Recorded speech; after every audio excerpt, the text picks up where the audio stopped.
what is it good for? If you're like us, you know that we all like to be first. We hate waiting in lines, or we want to be the first in the line. We want to be the first to respond, the first to grab the deal, the first to prove something to ourselves. But why do we feel that pull? Why does being first feels like something that's urgent, even when the reward and the outcome is small at times? Well, it's like this instinct we can't always explain. Sometimes it feels necessary, even when it doesn't really get us anywhere. Exactly, and today that's something that we're going to be diving into. It's the illusion of advantage, and why that rush to be first or ahead can feel urgent, and why we fall for it, even when sometimes it comes at the expense of others. Well, let's dig in. It's going to be an interesting episode. Right here on segment number 1, the observation and the hook. All right, talk to us about this advantage drive. What's it mean? What's it look like? For some, it has like this edge, an advantage of getting ahead. But my question is it really what it seems? Or is it just the way that we are perceiving it? The advantage, what is the advantage that we're actually chasing? Sometimes I think it's less about the outside world and more about what our minds are telling us is important at that moment. But I really like this quote I came across by Albert Einstein. He said, "Reality is merely an illusion, albeit a very persistent one." So we're chasing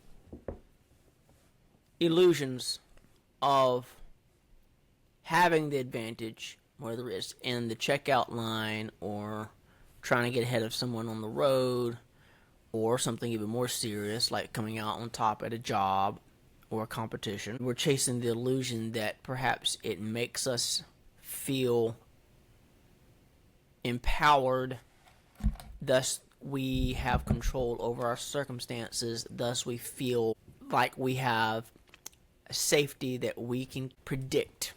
Does that make sense? The sense of if I'm always first, then that means that I know that I'm in control and I can relatively empower myself to be safe in this environment. That's how I take it. Because my wife, she drives like a bat out of hell. Like, and so that's why I drive everywhere we go. I don't let her drive because it's just absolutely insane. And so when she's driving, I go, why are you in such a hurry? I've got to get in front of them. I can't stand to be around them. I got to get in front. So her drive is different. Hers, she would prefer to have the highway all to herself so she's not around people. Sure.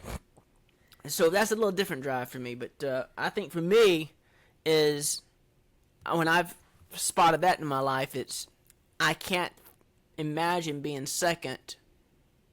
I don't like being second. I don't like coming last because it reinforces a fear that I have that I'm not significant. Does that make sense? I hear what you're saying.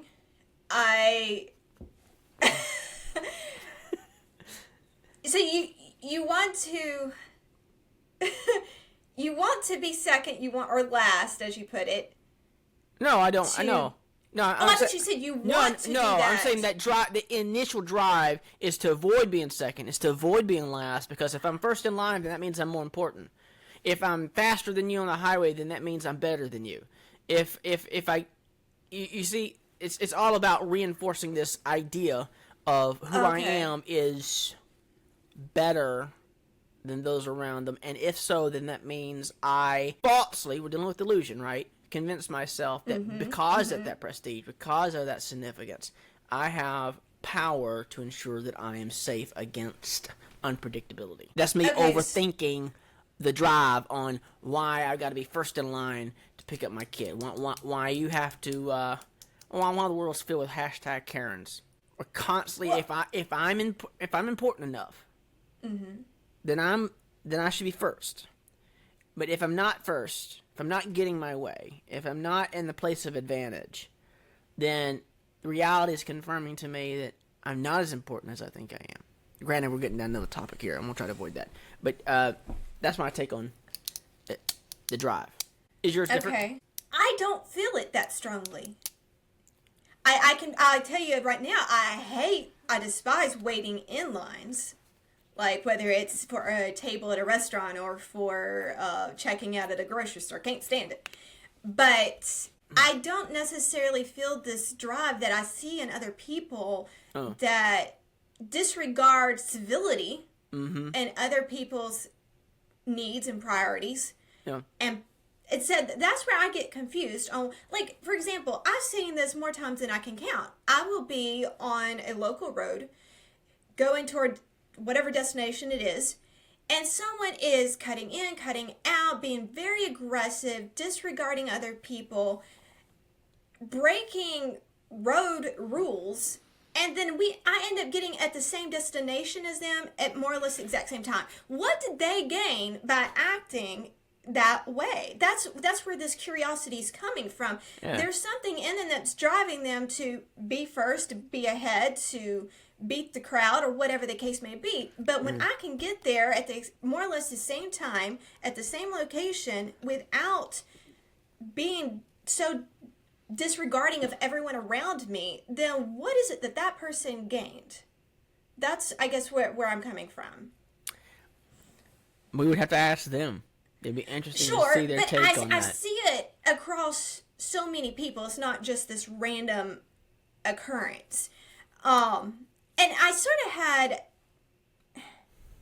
on that same note, just another curious thought of why do we feel the need to compete?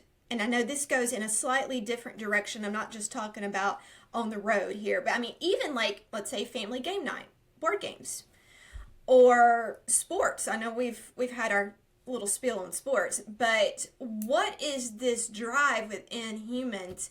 This everything has to be a competition. That's a fascinating question. And I hate the dynamic that it puts, especially I see it just like we try to do like a family time with Chloe, and it's just the three of us. And when you notice, whether it's yourself or someone else in the family that is losing, I know me personally, I hate it. I don't want to win at the expense of someone else. I don't necessarily want to lose. But why do we have to make everything a competition anyway? Well, that's a lot to unpackage, because we're dealing with issues of, one, cognitive awareness of my own motivations, what's driving me. So I have to unpackage my emotions. A lot of people can't do that. I'm sure you've heard me say that before in other episodes. My opinion is that most people don't have enough introspective skills to say, here's the emotion I'm having in this moment. Well, you just mentioned another flip side of the competition thing, because I have enough of that, of you and me as well, and that is empathy. We can feel the other person's angst, and we hate causing it because we can feel it. Yep. And so that will counteract that drive to be competitive. And so I don't thrive in competition. I never have. And what times I have been in competitions, I think I realized if I won, then that meant I won at the expense of someone else. Yeah. And that bothered me. Yep. I will tell you off screen, not on recording, of a particular competition that happened between me and a friend one time.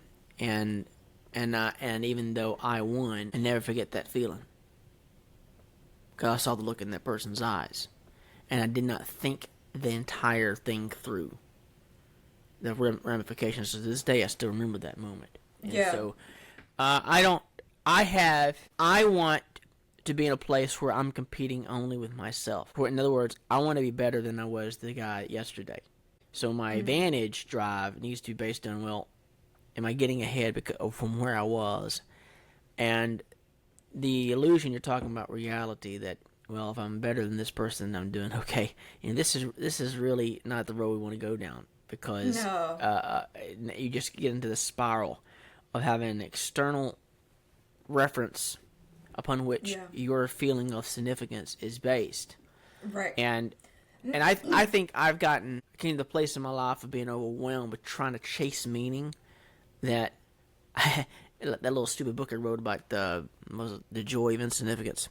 Yeah. It was just like I'm tired of chasing. I'm tired of even trying to chase meaning. I just want to be, and I just want to. And we talked about if I got to drive to be first, unpackage that drive, go beneath that surface. What's the motivation for that?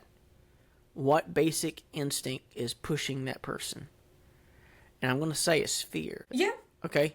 In other words, I am acting out of a place of deep perceived need to acquire that advantage, whether it's first in line or I'm beating you on the road, or whatever, Yeah.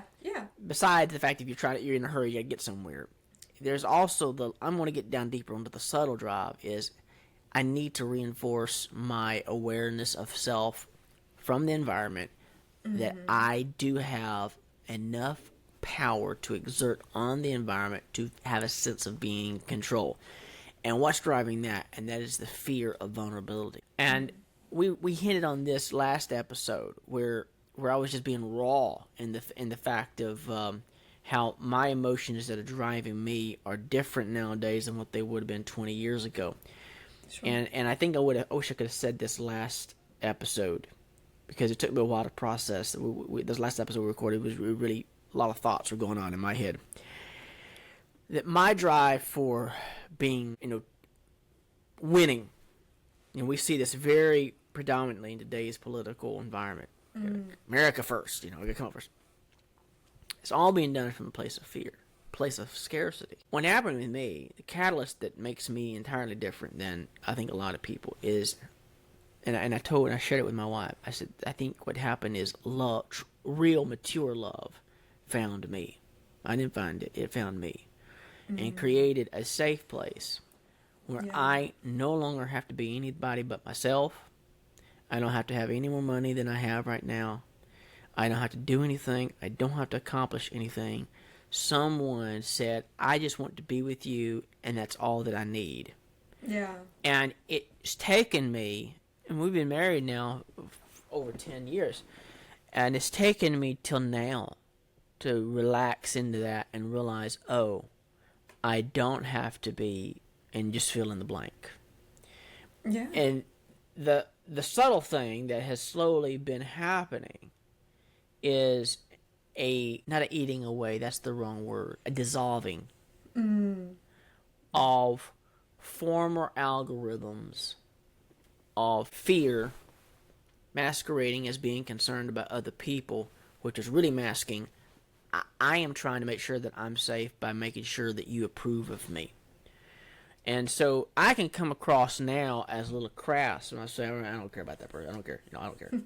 Well, in reality, what I'm saying is, I don't have to have your approval. It doesn't mean I'm totally a mean person or I don't care about someone entirely, but I no longer am going out of my way to appear to be extra nice so that you approve of me.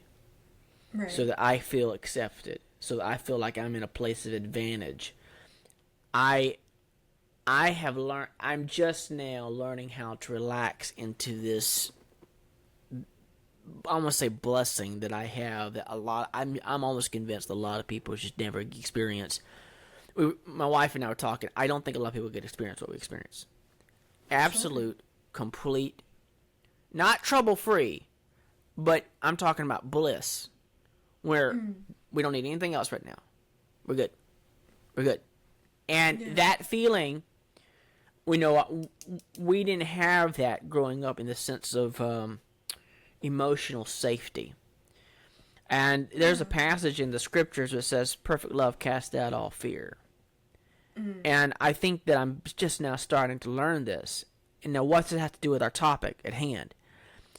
If we are driven, and I believe we are as a society, driven by fear, which is the heart of that dark triad we talked about, narcissism, Machiavellianism, and psychopathy all together. Yeah. This is driving the behavior of most things. Advertisement feeds on that. The fear of missing out, the fear of not being enough, the fear of whatever.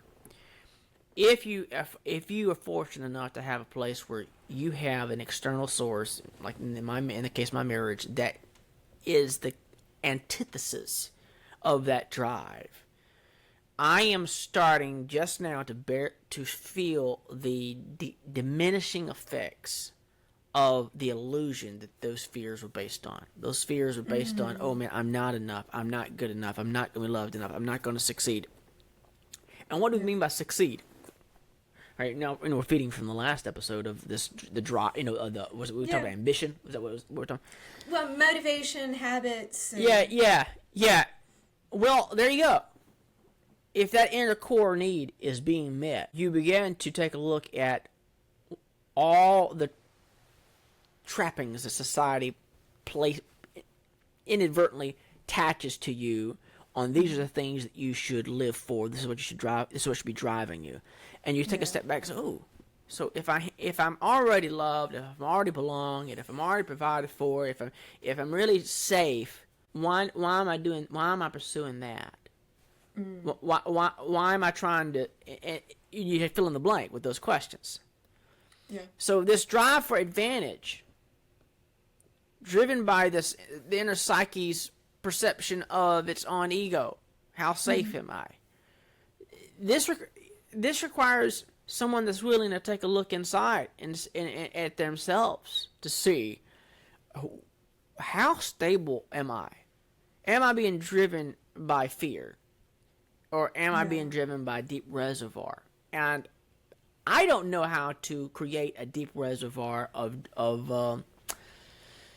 can I say contentment or just a baseline of I'm okay? I don't know how to independently do that because I lived so long just really empty inside, and to have someone in my life that's created the environment so that my tank is filled in such a way so I don't have to search for things out there to feel it. Does that make sense? Yeah. And so I don't know how to offer that advice to someone because I was so broken as an individual. I couldn't emotionally, spiritually, mentally sustain my own self. It took someone with a lot of strength to say, okay, there's a gem there that I like, I'm interested in, I'm going to invest in that, and to get me to the place to where I can say, all right, screw all y'all, I don't need y'all, I'm going to sit back here, that kind of very crass attitude I can come across sometimes, and I enjoy saying things make people go, ugh. But it's coming from a place of, I really don't need you. I really don't have to have this, or even when it comes to a job, being able to walk away, I don't have to have, this is toxic. See ya. And people, only mature people, secure people are going to find that to be attractive in the sense of, well, I like that individual. The people that are tied up in the matrix of society that are highly insecure, driven by fear, will find me to be at best someone they don't understand, and at worst someone they really fear, because you can't buy me, you can't intimidate me, you can't own me, you can't threaten me, because you're not going to be able to stroke my ego because you can't provide anything that I don't already have. You can't give me fulfillment in any way because I've been blessed to be fulfilled by someone who pours true love into me. So if you're a toxic piece of depths of despair, either you're going to comply to my standards or I'm going to leave you standing dry. And I've done that to people and cut you off and never talk to you again because I don't have to have you. And that can come across as very arrogant. It's not meant that way. It's just when I think about advantage and being first, I really and truly don't want that unless it is a side effect of being living with integrity, living with authenticity. And unfortunately, in the matrix of the world, those that are on top are rarely an exemplification of integrity and authenticity. They got there by getting the dukes up. Well, that comes at a cost, emotionally, spiritually. Do we really want to live that way? Do we really want to constantly, and I'm kind of speaking to the choir here on me, because my interpersonal skills have always been very, very weak. But I think the level of narcissism in me has always been ridiculously high due to the level of brokenness. And being in this last book I just wrote, The Pyramid of Fulfillment, it wasn't for anybody else. It was because I got a lot of wisdom to share. It was just kind of like a little bit of exploration of me. Wow, I see all this in me. And what's bad is seeing the bad in me, and then like, oh, I like that bad though. That's kind of, because there's a little bit of empowerment if you have a little narcissism in you. I know what it's like to cut somebody down, and I can do it really well, and just leave them in tears and feel a little happy about that.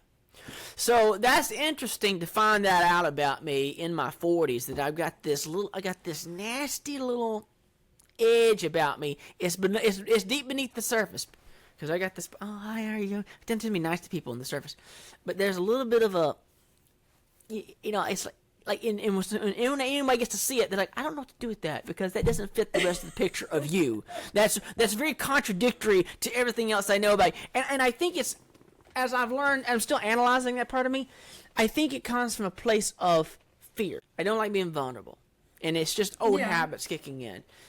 Sure, but this whole process, it's not about, I think, getting to a specific destination so much. I think it's about the journey, and the journey being that what we can discover about ourselves along the process.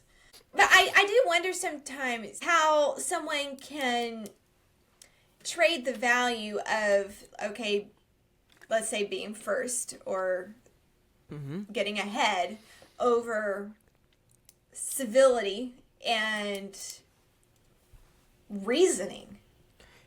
Okay, you want me to unpackage that? Because we're going to go down a few rabbit trails to unpackage it. And I love the topic. Once again, I mean, this is not saying that I'm without flaws, because I know I am, but it's not something I know how to relate to, but it is something that I'm very curious about. What drives people to disregard civility and decorum and just overall politeness? I mean, for example, I went Black Friday shopping, like, for the very first time. I had never done it before, and I wanted to know, like, okay, what's the hype about here? That was insane. I mean, I was at Target, and this person just added, I mean, I wasn't even going for an item. This person comes up and just shoves me aside, and I'm literally, like, up into the shelving at this point, because this lady wanted to get to I guess, whatever item she was going after. And I went, how do you justify this? I don't get it. Well, here's where I think I'm different than other people. I see all behaviors as a result of some type of inner algorithm that's running. And I think what makes me different than lots of other people is I'm aware of what algorithm is running underneath me. And if you're not aware, you're just a victim of your own subconscious programming. This is where I get humored when people say they argue for the volitional character of mankind, that there's free will involved. Really? Are you a free will agent, thinking agent, when the emotions that are happening underneath the surface, you're not even aware of them, and the external behavior, the tip of the iceberg, is simply a feed, is just an outflow of what's going on inside, and you're not in charge of that at all because you're not aware of it? Are you really a free will agent? So in that moment where a woman has a perceived goal of achieving that item, what's motivating her to get that item? If I have that item, then my life is going to be better. Because right now, the way it is, it's not as good as I perceive the reward would be if I get that. In order to get that, I am going to disregard everything standing in my way. So right away, what's kicked in? Narcissism. I am not enough without, and that's going to be the initial kick-starting algorithm. The second thing is Machiavellianism. In other words, it doesn't matter what I have to do to get that, because as long as I get it, then I can justify everything else that's taking place. And then we throw in that third thing, psychopathy. I have to not just only disregard, but deregulate you below the par level of what I would consider the threshold that triggers empathy. I have to say that you don't mind. I have to discount you. So, we see this. A great example is various forms of racism. At the heart of racism is fear. Fear of scarcity, fear of not being enough, fear of not being in power. And these three things of the dark triad come to play very quickly. Number one, it's about me. I am not enough unless certain circumstances are in place, and then whatever it takes to get that done, I would do it. And this other person, I'm going to, in the cases of racism, we're subjugating them to less than a human level. They're less than I am. Now, you also, if we have the dark triad that's operating underneath there, and then you have it coupled with the law of social exchange. The law of social exchange is built upon a kind of like a maxim of the law of reciprocity, meaning that actions have equal reactions. And so civility is built around the law of social exchange, meaning that we're constantly seeking equilibrium between parties, so that I don't owe you anything and you don't owe me anything, and there is an equal play of power. But that's also built upon what's called the law of reciprocity, meaning that if I do something for you, it should, in normal world, create a feeling of obligation on your part to pay that back. And so if you have this dark triad that we talked about working very strongly, it's going to put a different filter on the law of social exchange. At the heart of the dark triad, empathy is completely is eroded away. So now I do not perceive that there's going to be any pushback in negative sense that cost me something by this action of pushing this 105-pound girl out of my woman into the shelf.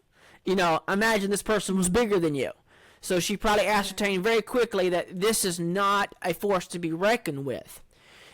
But that law of social exchange would have definitely kicked in very quickly had you been equally aggressive and pulled out a 9mm and say, we're going to even out this playing field very quickly.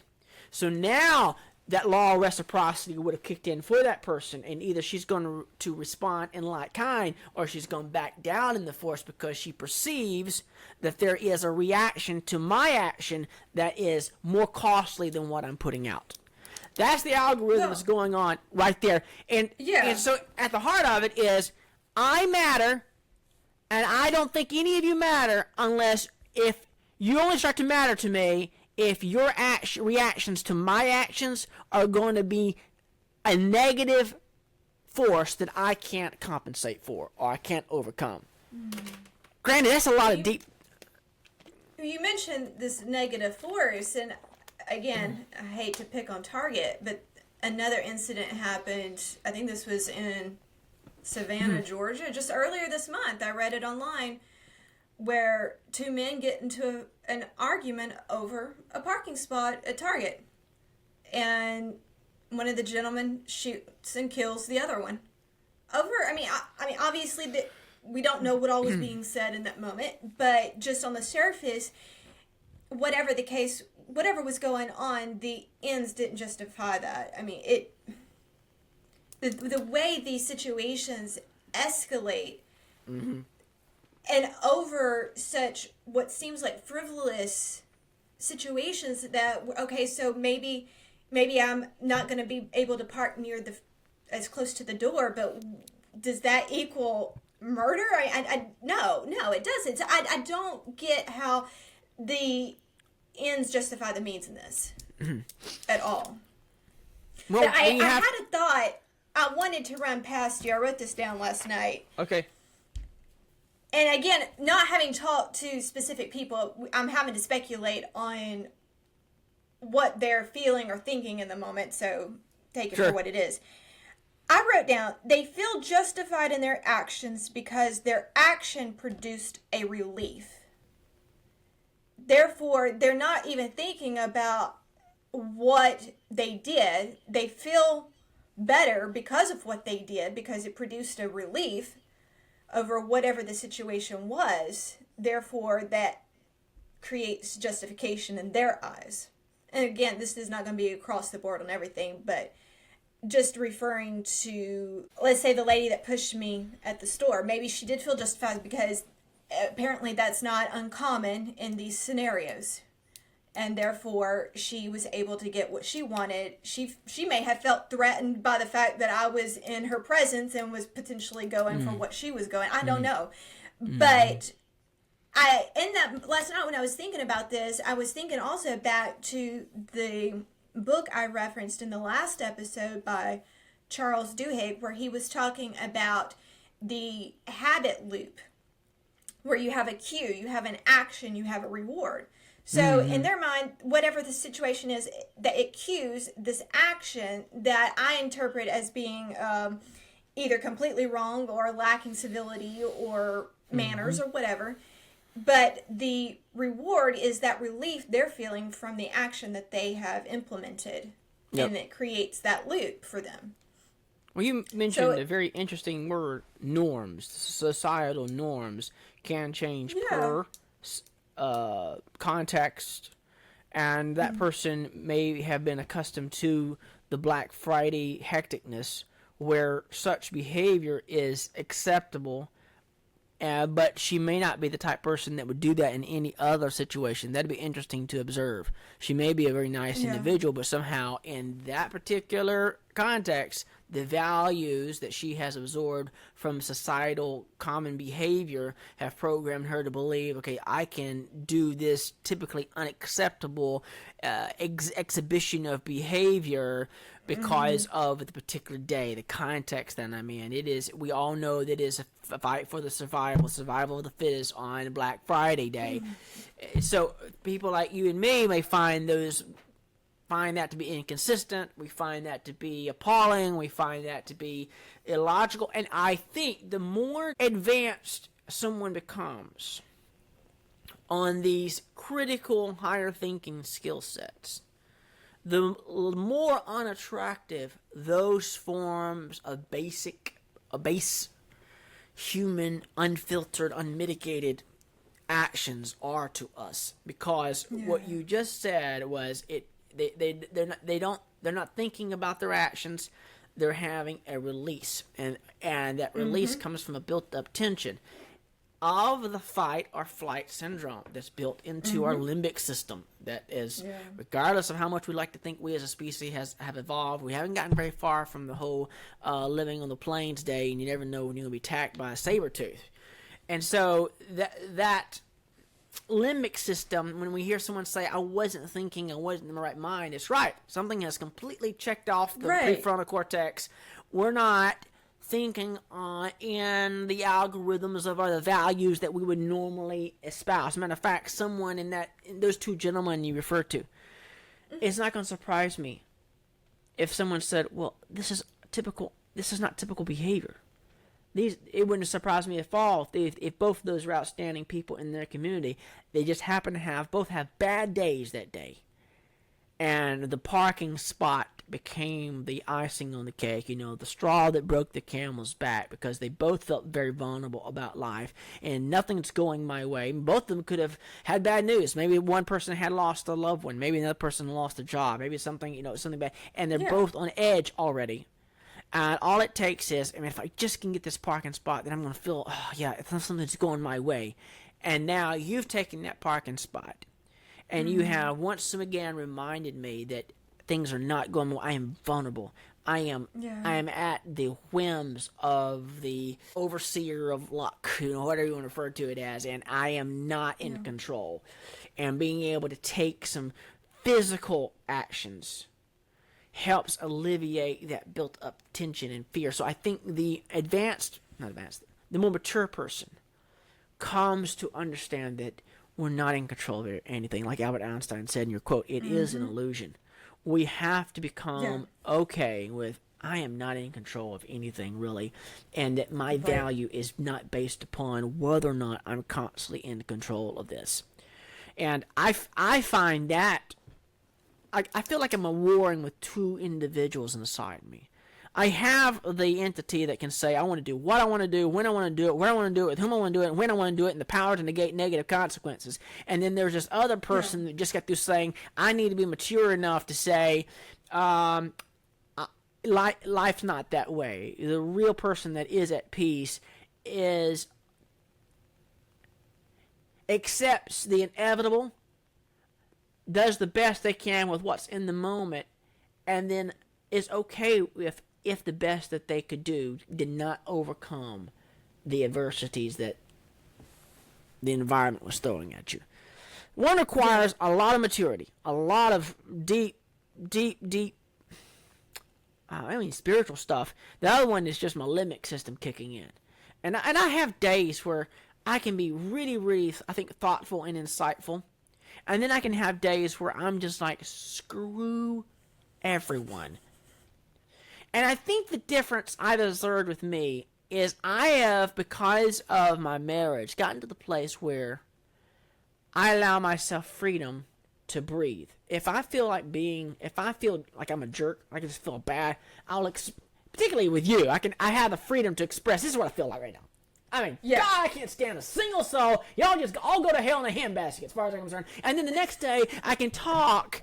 Like, we need to be concerned about the impacts that our actions have on other people. It's like, God's a whiplash. God, this guy needs to be stuck in an institute somewhere. But I think with this podcast, I find it an outlet to be very transparent. Here's what I'm feeling today. It's kind of raw. And it helps me process. And I think more people need something like this, where they can process those emotions, the good, the bad, and the ugly, and in a judgment-free environment where, I just feel like being crappy today. And that can be for a lot of reasons. You can be stressed, you can have a lack of sleep, you can be sick, and I've come to the place where I'll allow myself a little freedom to just, okay, let's let that emotion breathe for a second. Am I angry? Yeah, I'm really angry.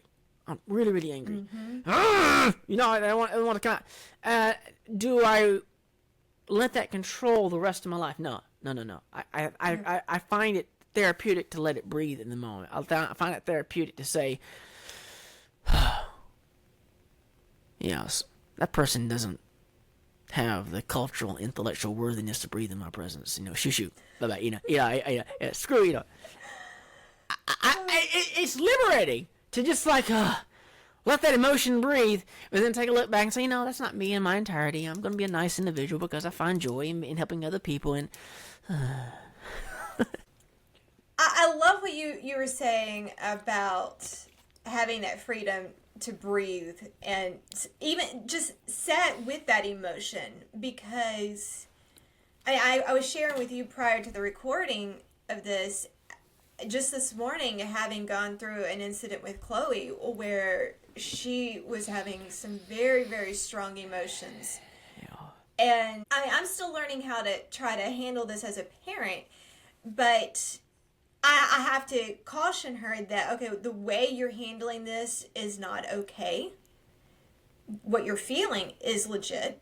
Mm-hmm. The way you're handling it is not acceptable. I think it's beautiful. I really wish for our father's sake that he had been privileged enough to have had that. Can you imagine what type of man he would have turned out to be had he had somebody in his life saying that emotion is okay to have? Here's a better way to express it. I mean, you know what Chloe told me? What? Cause I was telling her, like, sweetie, like, that action, you can't act like that around people. They won't accept you. You can't act like that when you get a job. You will get fired. Yeah. And I'm trying to show her that her actions will have consequences. In the world. She's like, oh, I don't do that out there. This is my safe place. It's just you and me. I can do this here. And as much as I hated how she was acting, it checked me on going further and critiquing that, because I want her to feel, yes, this is a safe place. So there's this balance of I'm trying to maintain of lecturing or maybe instructing, guiding, but yet also okay, it's just mom. I can release my frustrations, and I'm still accepted. I'm still loved. Wow. Yeah, Daddy never had that exemplified to him, I'm sure. And he may have struggled, Oh, no. And he certainly struggled with that. And I hate that for him. I really do. Really do. Because I think there was so many wonderful things about Dad that had he had that safety, he could, he didn't have it at all. He didn't have a single friend in his life that he could have vented to. He certainly didn't have any. Everything was about maintaining that image, right? And so, I think it came at his expense, unfortunately, but we learned a lesson from him about having the safe place to be ourselves. And if we were to compare our lives with him, I would say that we succeeded on this area, not from our own doings. I think it was just a blessing that came our way, that we both have the home environment in which we can be that safe in exploring the good, the bad, and the ugly, and knowing that there's not going to be a lot of judgment offered, but what do you need? How do we fix this? And have a more rational reaction to these types of very real human emotions. And also having an accepting response to it. That is something I'm having to really challenge and monitor myself with, because my first instinct whenever Chloe acts that way is I want to leave the room, because I have a hard time being around that. But at the same time, I know that's not what she needs. She needs to feel accepted. She needs to feel that she's not alone in this. She needs to feel heard. And I think even needing some guidance. So this morning, the whole incident this morning, I stood there. I was like, look, you can't talk to me like this, but I'm here. Calm it down, and let's approach this from the perspective of what it is you need. We can fix this. We can make this work. I just need you to communicate. I mean, we worked through it. But had this been mine in your childhood, that there would have been no communication. There would have been no, and I'm not saying that what I'm doing is right. I may be doing it all wrong. I don't know. But to have my daughter say, look, this is my safe place, and that's here at home, that means so much to me, because that's, I think, was something that was really missing. And I know I'm the one getting way off topic here. No, this is great, because I was going further down this rabbit trail. We said that Father lacked the experience himself to even know how to provide. It wouldn't even cross his mind what you're talking about. The flip side of that is you're having to learn how to provide, because I understand the visceral reaction of mine would be Daddy, because that's how Daddy's programmed in me, right? For good and bad, it's and there the for other. me too. No, it's good and it's bad. Yeah. So good for you, because on this topic of the drive for competition advantage, we can't address the negative outflow of those behaviors unless we turn the light inward to say, what is driving this? And people can't do that unless they're provided a safe place and encouragement and empowerment to do so. Because they may have never, and we can relate to this, they may have never been provided the opportunity to say, okay, the emotion you're having is great. You're upset that you lost that parking spot. Pulling out the 9mm and shooting someone, bad. So let's explore the emotion and ways that we can allow the emotion to breathe so it doesn't come to the effect of a very negative social behavior that has consequences for everyone. That is a skill set that needs to be learned by the time you're 10.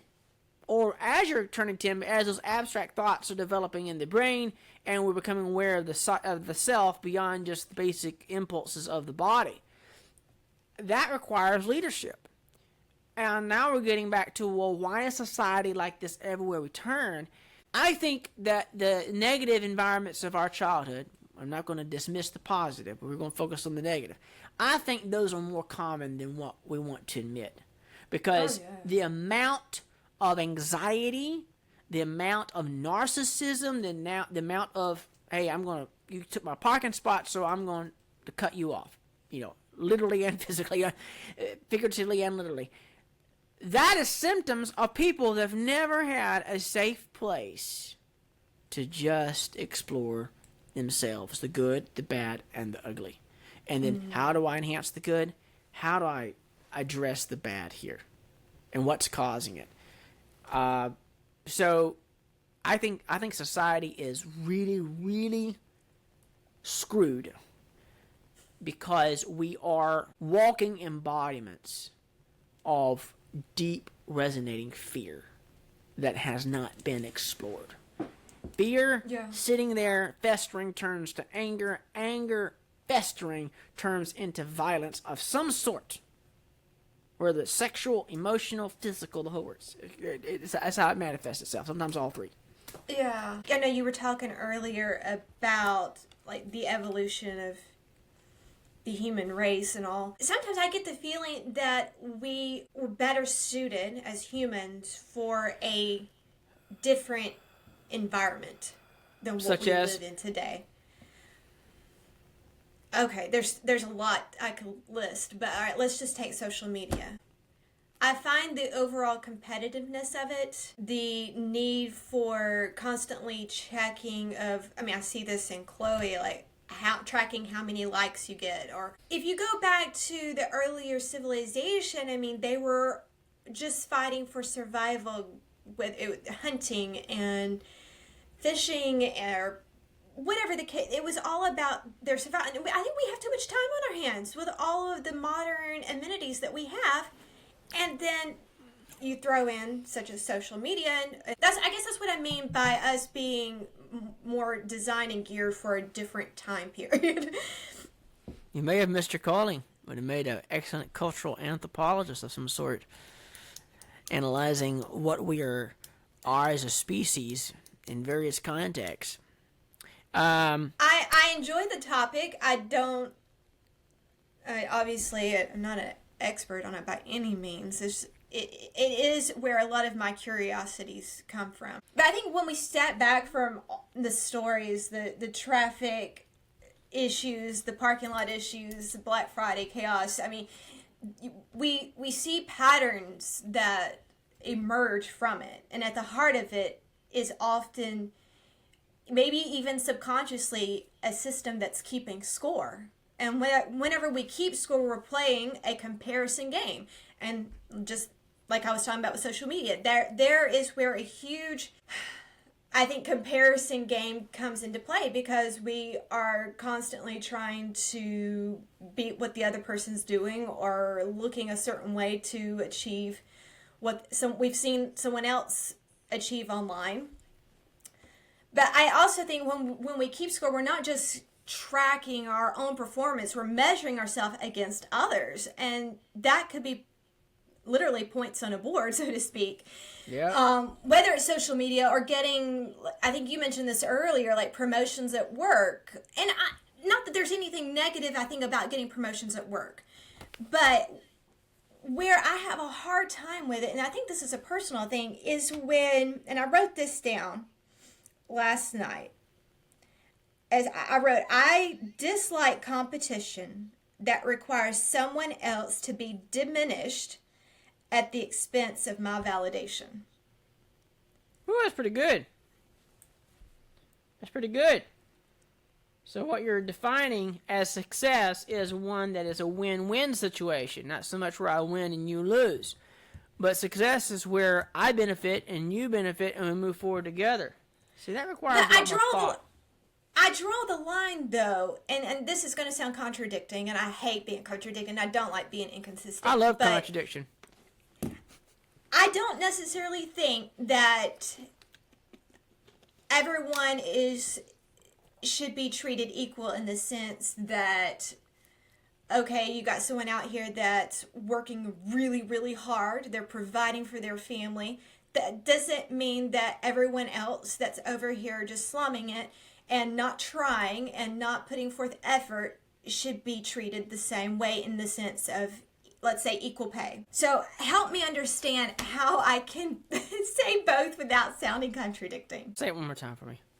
Because that was a lot for me to take in. Yeah, hang on. Let me wrap my head around it for a second. Okay, so I dislike competition that requires someone else to be diminished at the expense of my validation. Okay. But also, on the flip side, I'm not saying everyone shows up should get a trophy. There's a balance, but I don't know where to draw that line. And every circumstance would be different, right? Yeah, back to like the whole board game with, like we have with Chloe. I have a really hard time winning when I see how much it can negatively impact my family if they lose.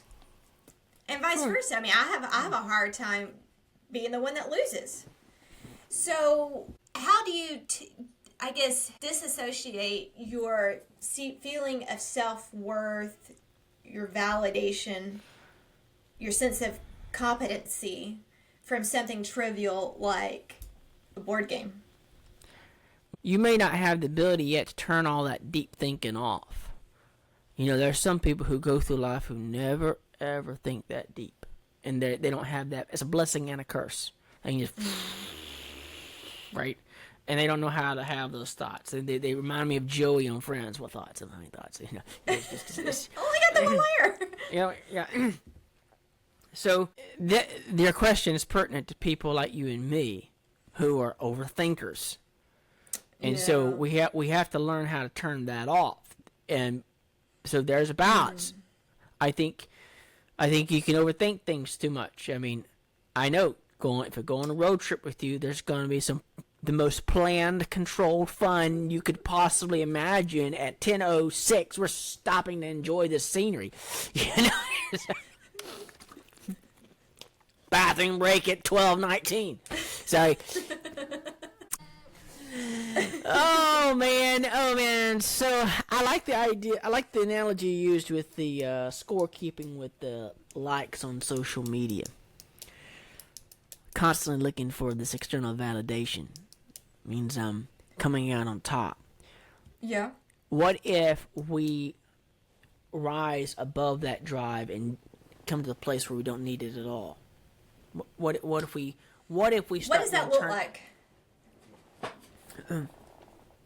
I don't know, because I'm in the phase of my life where I've been there for about a year or so now, and I'm still going through that phase where I'm checking off. Okay, that drive, that's what's driving me. I feel like I'm a victim of that drive. I want to get rid of that drive. Yeah. So I'm going to just entirely reprogram my inner core. I don't need to have all these likes for that in order to be. I don't need that to be the ultimate source of my happiness. So okay, that's trivial. So that's beneath me. So I had to take a deep look at those things that are motivating me and getting rid of them. So I'm in that phase of house cleaning. Yeah. And I don't know what to replace it with, because going back to having a healthy marriage where you're safe, and realizing I have been living under the tyrannical control of a lot of fear inside that I no longer need to listen to. Well, I'm in the phase of getting rid of that. I don't know what it's like to replace that with something that's healthy of, well, I'm going to do this and there's no fear involved. It's going to be out of a place of joy, of enjoying the journey. I don't know what that's like. Yeah. But I think that's what's missing.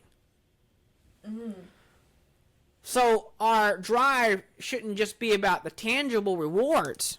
It's that we start seeing ourselves through the lens of other people's success or failure. And that makes everything feel, has higher stakes there. We're putting on the altruism lens. We're moving beyond the dark triad and starting to see the path of fulfillment with the lens that says, well, what kind of impact is this having? Because in the end, that may be what's all that really matters. Sure. Well, I think that's the illusion that's part of the advantage. Often what feels urgent or crucial, that rush to be first, the scramble for the deal, Yep. the fight for that that great spot. It's really giving us a meaningful edge, but it's, I think, a lot about our perception of whether or not we're standing above or below someone else. Yeah. We need it's to get all rid about of how that. we perceive it. Yeah. Yeah, we need to get rid of that. But the question is, what do we replace it with? And if you get rid of that, then there goes most of the drive of society. Advertisement. Very egotistically driven. All about the self. Yeah. Well, if you get rid of that drive in most people, then we built a whole society around the dark triad without even realizing it. It's very, very narcissistically driven. And I think that perception can hijack our emotions, even when the reward is minor or symbolic. You know, like game night or social media likes. Small stakes, but it feels as if it really matters, but it really, really doesn't. The real cost isn't always the tangible things that we're chasing. It's the stress, that tension, the fight or flight response, and sometimes the rational friction that it creates. And once you notice that pattern, at least for me, I mean, it's hard to ignore it. But I think that's what a lot of people are missing is the fact they're not stopping to see the pattern. If you have someone that's already a victim of their own emotions, their emotional tank of happiness, fulfillment is not even zero, is below zero. And so if you're saying, hey, I need you to muster enough strength to look inward. I mean, I've had this conversation with people, and they're like, I can't dare do that. I can't stand that. I mean, they're the type of people that can't stand to sit in silence. They can't go down the road without some type of music blaring because they can't stand hearing their own thoughts because they're so uncomfortable. They don't know who they are yet, and all they see is the negative. And so having them to take a self-journey through the negative would cost them more emotionally than not doing so, at least on the surface. So they would have to have a deep reservoir of support in their life to make that happen. So how do we move past this illusion of advantage? I don't have to get ahead. I don't have to have the parking spot. I don't have to be the first in line. How do we move past that? You're calling for emotional and spiritual maturity. And unfortunately, I don't think as a society, as a collective, we have that.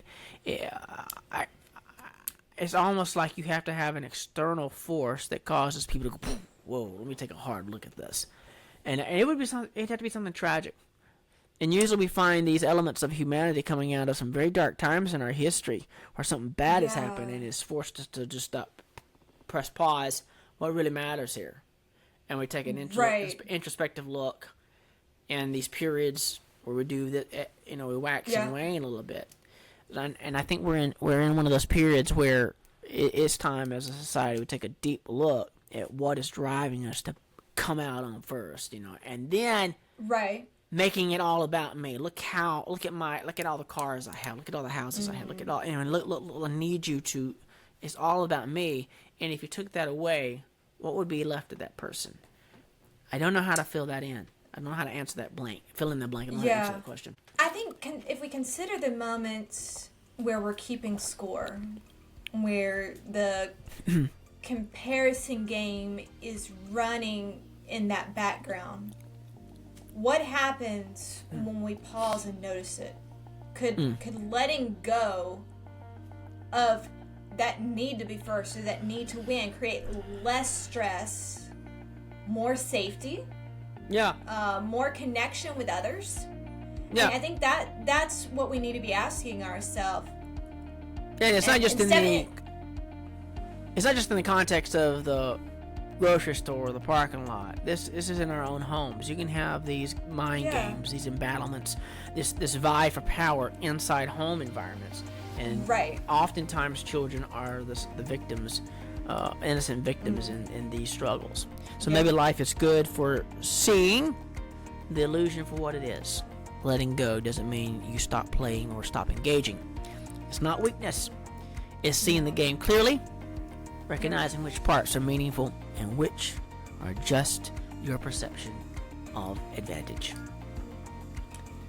So next time we feel that pull to rush, to compete, to push ahead, pause and notice, are you chasing real advantage or just playing the comparison game? Understanding that difference it might be its own kind of advantage. This is life. What is it good for?